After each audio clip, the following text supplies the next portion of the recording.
அந்த விசுவாசத்திற்கு கிடைத்த மாபெரும் பரிசாக எனக்கு துரோக பட்டத்தை அந்த தலைவர் கொடுத்தார். தலைவர் வைகோவுக்கு நான் சொல்ல வேண்டிய கடமை என்கின்ற புரிதலோடு இன்றைக்கு மகன் திமுகவாக மாறி இருக்கின்ற மதிமுகவுக்கு சொல்ல வேண்டிய கடமை என்கின்ற காரணத்தினால் திராவிட வெற்றி கழகத்துடைய இந்த கொள்கை குறிக்கோள் சட்டத்திட்டங்கள் உருவாகின்ற இந்த சூழலுக்கு வந்ததற்கு காரணமாக இருந்த அனைத்து பெருமக்களுக்கும் நாங்கள் நன்றி கூறுகின்றோம். அனைவருக்குனால் நீங்க புரிஞ்சுக்கலாம், இதை நாங்கள் விரும்பி ஏற்றுக்கொண்ட பாத்திரம் அல்ல. எங்கள் மீது இந்த முடிவு திணிக்கப்பட்டது, நிர்பந்திக்கப்பட்டது.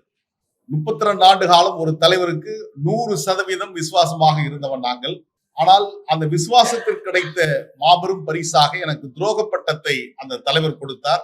ஒரு உயர்ந்த தலைவர், அந்த தலைவர் குறித்து நான் குறை சொல்ல விரும்பவில்லை. நான் வழக்கமாக சொல்வதை போன்று the man with the highest order in public life என்கின்ற விதத்தில் அவர் உயர்ந்தபட்ச தலைவர். ஆனால் அந்த உயரத்தை அந்த வார்த்தையால் அவர் குறைத்துக் கொண்டார் என்பதை மட்டும் பதிவு செய்வது சமூக வீதியில் பயணப்படுகின்ற நாங்கள் கேட்கின்ற அதன் மூலமாக சொல்ல வேண்டியவருடைய கடமை.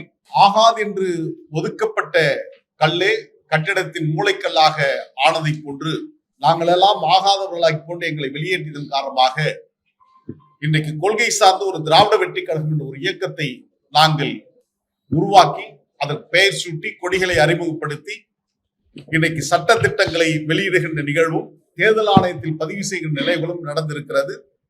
நாளை மறுநாள் தலைநகர் சென்னையில் நீலாங்கரையில் திராவிட வெற்றி கழகத்துடைய தலைமை கழகம் அமைக்கின்ற பணியை அடிக்கல் நாட்டுகின்ற விழாவை நாங்கள் நடந்திருக்கிறோம். தலைநகர் சென்னையில் ஒரு அலுவலகம் வேண்டும் என்ற அந்த உரிமைப்பாட்டோடு தான் அந்த கட்டிடத்தை நாங்கள் அமைக்க இருக்கிறோம். அதற்கான பொறியாளர் வடிவமைப்பை எங்களுடைய அரசியல் அரங்கூறும் அவையினுடைய செயலாளர் பெருமதிப்பிற்குரிய அண்ணன் பொறியாளர் கதிரவன் அவர்கள் அதை வடிவமைத்துக் கொண்டிருக்கிறார். அதுவும் இன்றைக்குள் இறுதி வடிவம்படும். நீலாங்கரையில் அந்த இடம் அமைக்கப்படுகின்ற இடம் என் மாமனார், என் வாழ்க்கை துணை திருமதி துர்காசிரிக்கு அவர்கள் வழங்கப்பட்டது. அந்த இடத்தில் ஏறக்குறைய 17 ஆண்டுகள் ஆனது நான் அந்த இடத்திற்கு சென்று. நான் அதை சொல்ல வேண்டிய என்னுடைய கடமை. காரணம், குடும்பமா கட்சியா என்று சொன்னால் கட்சி தலைவர் என்று இருந்தவன் நான். 2009ஆம் ஆண்டு எனக்கு நாடாளுமன்றத்தில் இடம்பெற்று தர வேண்டும் என்று தலைவர் வைகோவிடம் என் மாமனார் அவர்கள் பேசிய போது சில கருத்து வேறுபாடு ஏற்பட்டதின் காரணமாக நான் என்னை நானே தண்டித்துக் கொண்டு என்னை நான் மறுத்துக் கொண்டு 2009ஆம் ஆண்டிலிருந்து 2026 இந்த ஆண்டு வரையிலும் 17 ஆண்டுகள் நான் அந்த வீட்டுக்கு செல்லாமல் நான் இருந்தேன் என்று சொன்னால் நான் எவ்வளவு கொள்கை பிடிப்போடு தலைவர் வைகோவுடன் இருந்தேன் என்பதற்கு இது சான்றாக இருக்கிறது. இந்த 17 ஆண்டுகளில் நீங்கள் ஒரு முறை கூட போகவில்லை என்று கேட்டால் 3 முறை அந்த இடத்திற்கு சென்றேன். ஒன்று, என் மாமியார் திருமதி மரகதேலி அவர்கள் மறைந்த போதும், இரண்டாவது என்னுடைய மாமனார் திரு சிவசங்கரன் அவர்கள் மறைந்த போதும், மூன்றாவதாக அங்கு குடியிருந்தவர் பிரச்சனை செய்த போதும் 3 முறை நான் அங்கு சென்றிருக்கின்றேன். இந்த 17 ஆண்டுகளில் 3 முறை மட்டுமே ஆபத்து என்கிற சூழலில் நான் சென்றிருக்கின்றேன். தலைவர் வைகோவுக்கு நான் சொல்ல வேண்டிய கடமை என்கின்ற புரிதலோடு இன்றைக்கு மகன் திமுகவாக மாறி இருக்கின்ற மதிமுகவுக்கு சொல்ல வேண்டிய கடமை என்கின்ற காரணத்தினால் நாங்கள் எவ்வளவு ராயல் என்று சொல்லப்படுகின்ற ஆட்கோர் வைகோவாக இருந்த எங்களை அரசியல் படுத்தப்படாத தன் மகனுக்காக என் மீது துரோகப்பழியை சுமத்தியதன் காரணமாக இன்றைக்கு நாங்கள் வீதியில் வீசப்பட்டோம். எங்கள் கதை முடிந்தது, எங்களுடைய அத்தியாயம் நிறைவுபெற்றது என்று நினைத்தார்கள். இல்லை, நாங்கள் 2வது அத்தியாயத்தை எழுதுவதற்கு நாங்கள் இன்றைக்கு அணியமாகிறோம். எனவேதான் திராவிட இயக்கம் இந்த மண்ணில் 1916ஆம் ஆண்டு நவம்பர் 20ஆம் தேதி தோற்றுவிக்கப்பட்ட அந்த நாளில் திராவிட வெற்றி கழகத்தை நாங்கள் இந்த மண்ணில் தொடங்கினோம். திராவிட வெற்றி கழகம் துவதற்கு வித்து உண்டியவர்களில் மூத்தவர் என்று சொன்னால் அது இங்கே படமாக இருக்கின்ற ஐயா நடேசனார் அவர்கள் தான். அவர் தான் 1912ஆம் ஆண்டு பிராமணர் அல்லாத மாணவர்கள் தங்கி படிப்பதற்கு திராவிட மாணவர் இல்லம் என்றை உருவாக்கினார். அவர்தான் திராவிட சங்கத்தையும் அந்த மண்ணில் நிறுவினார். எனவே அவருடைய 89வது நினைவு நாளில் எங்களுடைய சட்டத்திட்டங்களை கொள்கை குறிக்கோளை வெளியிடுவது சால பொருத்தமாக இருக்கும் என்ற நிலைப்பாடோடு நாங்கள் எங்களுடைய கடமையை நிறைவாக செய்து கொண்டு வருகிறோம். எனவே திராவிட வெற்றி கழகத்துடைய நிலைப்பாடுகள் அடுத்த நூற்றாண்டு, இப்ப 2025 என்று சொன்னால் அடுத்த நூற்றாண்டில் இது குறித்த ஒரு பேச்சு இந்த மண்ணில் வர வேண்டும் என்கின்ற அளவில் நாங்கள் அந்த கொள்கை சார்ந்த உறுதியோடு நிற்க வேண்டும் என்பதற்காக நாங்கள் திராவிட இயக்கத்தின் சித்தாந்தத்தில் நடைபெறுகிறோம் என்பதை விவரிக்கின்ற கடமையாக இந்த பத்திரிகையாளர் சந்திப்பு அமைந்திருக்கிறது. எனவே திராவிட வெற்றி கழகத்துடைய நிலைப்பாடுகளுக்கு நாட்டு மக்கள் நல்லாதரவு தந்தர வேண்டும். ஊடகம், அச்சு ஊடகமும் காட்சி ஊடகமும் எங்களை அரவணைக்க வேண்டும் என்ற விருப்பத்தையும் இந்த நேரத்தில் வேண்டுகோளாக நான் வைக்கின்றேன்.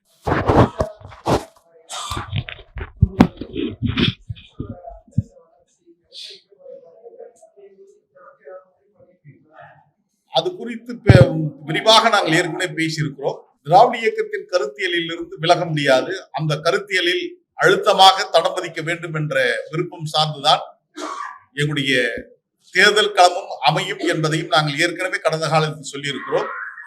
அது குறித்து முழுமையாக வருகின்ற 28ஆம் தேதி நடைபெறுகின்ற பொதுக்குழுவில் எங்களுடைய தோழர்கள் ஒன்று கூறி எங்களுடைய நிலைப்பாட்டை விவரிக்க நாங்கள் ஆயத்தமாகி கொண்டிருக்கிறோம்.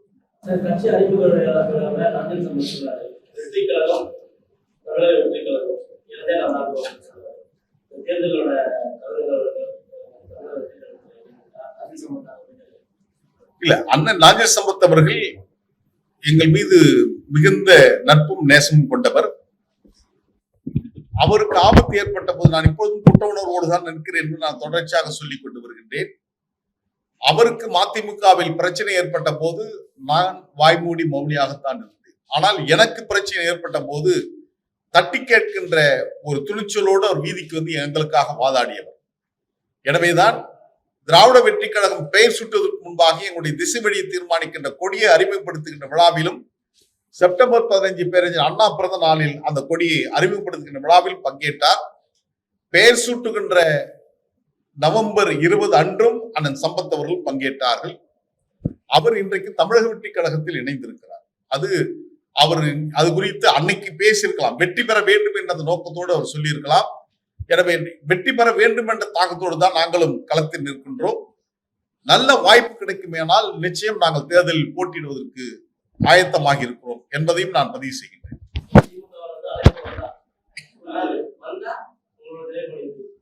திராவிட முன்னேற்ற கழகத்துடன் ஒரு நல்ல மதிப்பீட்டில் மாண்புமிகு தமிழ்நாடு முதலமைச்சர் திராவிட மாடல் பொற்கால ஆட்சியினுடைய நாயகனாக விளங்கிக் கொண்டிருக்கின்ற அந்த தலைமுறை ஆட்சி தொடர வேண்டும் என்ற விருப்பம் எங்களுக்கு ஏற்கனவே எல்லோருக்குமே இருந்திருக்கிறது.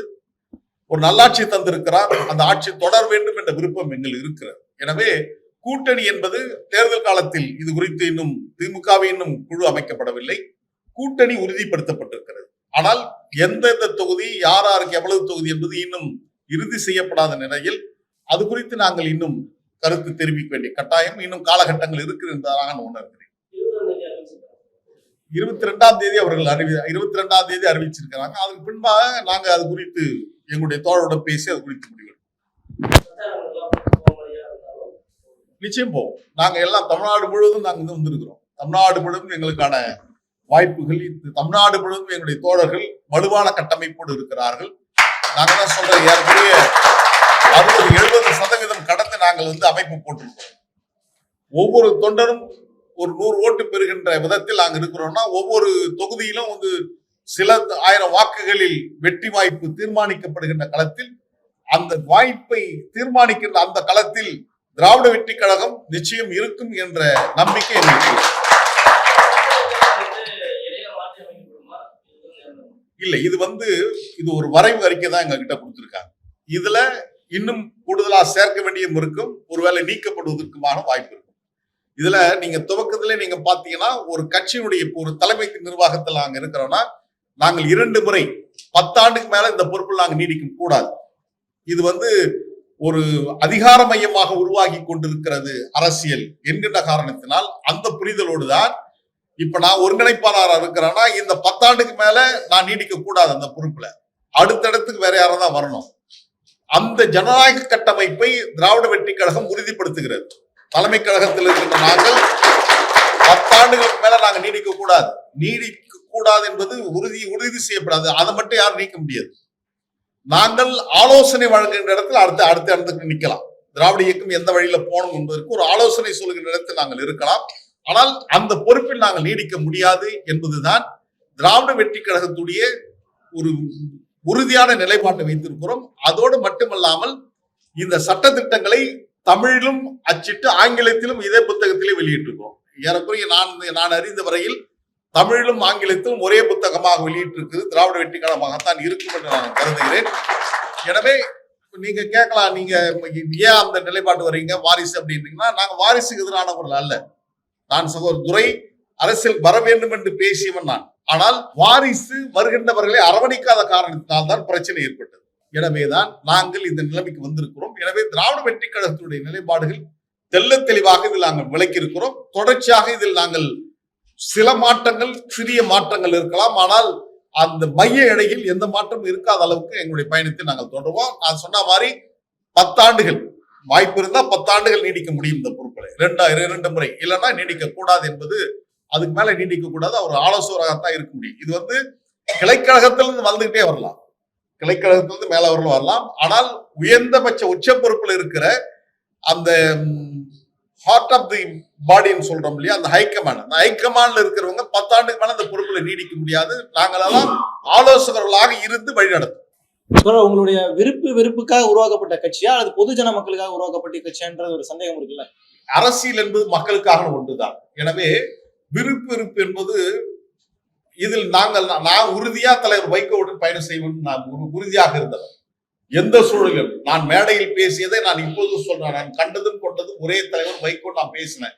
இன்னவர்களும் நான் நிலையாக இருக்கிறேன். வாழ்வதென்றாலும் வீழ்வதென்றாலும் தலைவர் வைகோ ஒருவருக்காக மட்டும்தான் வாழ்வேன், அவர் ஒருவருக்காக மட்டும்தான் வீழ்வேன் என்று சொன்ன வார்த்தை இன்றைக்கு சத்தியமாகத்தான் இருக்கிறது. அந்த தலைவனுக்காக வாழ்ந்தோம்.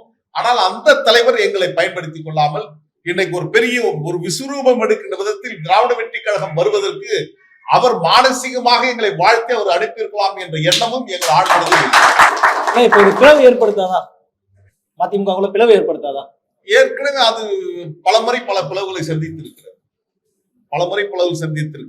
அவர் நினைத்திருக்கலாம் எல்லோரும் போல் நாங்களும் ஒருவேளை அமைதியாக இதை கடந்திருப்போம் நினைச்சிருக்கலாம். நான் உண்மையிலேயே நினைத்தது உண்டு. எனக்கான தற்காப்பு கலை பயணங்கள், எனக்கான தமிழ்ச்சங்க பணிகள், நான் இந்த ஆண்டு இந்த சூழலில் ஏற்பட்ட போது பாராளுமன்றத்துடைய தாயகமா இருக்கின்ற பிரிட்டானிய பாராளுமன்றத்தின் சிறப்பாவில் பேச அழைக்கப்பட்ட அந்த தமிழ் என்னை அழைத்து சென்றது. ஜெனீவா மனித உரிமை ஐநா மன்றத்துடைய ஜெனீவா மனித உரிமை ஆணையத்தில் பேசுவதற்கான வாய்ப்பு எனக்கு கிடைத்தது. 90 வினாடி ஈழத்தமிழ் விடியலுக்காக நான் பேசுகிறேன். தமிழ் என்னை அழைத்து சென்றிருக்கிறது. சர்வதேச அளவில் நவநாகரிக தொட்டில் பூமியாக இருக்கின்ற பிரான்ஸ் தேசத்தில் 12வது உலகத்தமிழ் ஆராய்ச்சி மாநாட்டில் நான் பேச சென்றிருக்கிறேன். ஆக அந்த தற்காப்பு கலை தமிழ்ச்சங்க பணி என்று நான் ஒதுங்கி அந்த பணியை செய்யலாம் என்று இருந்த காலகட்டத்தில் தான் தலைவர் வைகோ அவர்கள் என் மீது ஒரு துரோக பழியை சுமத்திய காரணத்தினால் இந்த துரோகத்திற்கான விலையை அவர்கள் கொடுத்தாக வேண்டும், இதிலிருந்து விலகி போக முடியாது, எதிர்த்து நின்றே ஆக வேண்டும் என்ற உணர்வோடுதான் இன்றைக்கு திராவிட வெற்றி கழகத்தை இந்த மண்ணில் நாங்கள் உதயமாக்கி, அதாவது மதிமுக நீர்த்து போக செய்வதுதான் இப்ப திராவிட வெற்றி கழகத்தோட நோக்கமா? அது காலம்தான் பதில் சொல்லணும். நீர்த்து போக செய்வதா அல்லது என்ன ஆகும் போது என்பது. ஆனால் நாங்கள் எங்களுடைய நிலைப்பாட்டில் உறுதியாக இருக்கிறோம். திராவிட வெற்றி கழகத்தை உயர்ந்த இடத்தில், அதான் சொன்னால அடுத்த நூற்றாண்டு எப்படி நீதி கட்சி 1916ஆம் ஆண்டு உருவானதை நாங்கள் இப்பொழுது நினைவு கூறுவதை போன்று அடுத்த நூற்றாண்டில் திராவிட வெற்றி கழகம் இந்த மண்ணில் பேசப்பட வேண்டும் என்ற அந்த உயர்ந்தபட்ச உள்ளத்தோடு, அந்த லட்சிய தாகத்தோடு தான் நாங்கள் கலக்கிறோம்.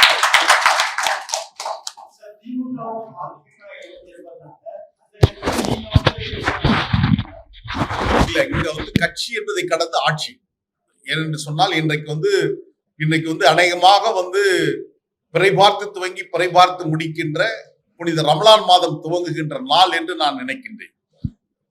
அதான் இன்னைக்கு இரவு நிலவு தெரிந்தால் நாளை அதை துவங்குவார்கள். எனவே அந்த புனித ரமலான் மாதம் துவங்குகின்ற இந்த காலகட்டம், மாதங்களில் சிறந்தது புனித ரமலான் மாதம் என்பது இஸ்லாத்திய நம்பிக்கை. கிழமைகளில் வெள்ளிக்கிழமை சிறந்தது என்று சொல்வார்கள்.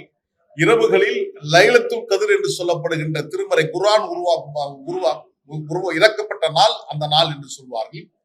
இதை இங்கே சொல்வதற்கான காரணம், வருகின்ற 28ஆம் தேதி சனிக்கிழமை பிற்பகல் காலை எங்களுடைய பொதுக்குழுவும், பிற்பகலில் திராவிட வெற்றி கழகத்தின் சார்பில் இஸ்லாமிய சகோதரர்களுக்கு நோன்பு தோற்கின்ற விழாவை எங்களுடைய சிறுபான்மை பிரிவு செயலாளர் சகோதரர் ஹாஜா அவர்கள் வந்திருக்கிறார். ஹாஜா அவருடைய தலைமையில் எங்களுடைய அந்த நோன்பு நோக்கின்ற விழா சென்னையில நாங்க நடத்துறோம். இந்த மதச்சார்பின்மைக்கு எந்த கேடும் விளைவித்தரக்கூடாது. கடந்த 25ஆம் தேதி கிறிஸ்துமஸ் விழாவில் மாண்புமிகு பிரதமர் நரேந்திர மோடி அவர்கள் கிறிஸ்துமஸ் வாழ்த்து செல்வதற்கு பிரார்த்தனை கூடத்துக்கே செல்கிறார். ஆனால் அதே நாளில் இந்தியாவில் பல மூலைகளில் கிறிஸ்தவ தேவாலயங்கள் அடித்து நொறுக்கப்பட்டது என்பதை நாம் மறந்துவிட முடியாது. எனவே அந்த ஆபத்து இந்த மண்ணில் உருவாகிவிடக் கூடாது.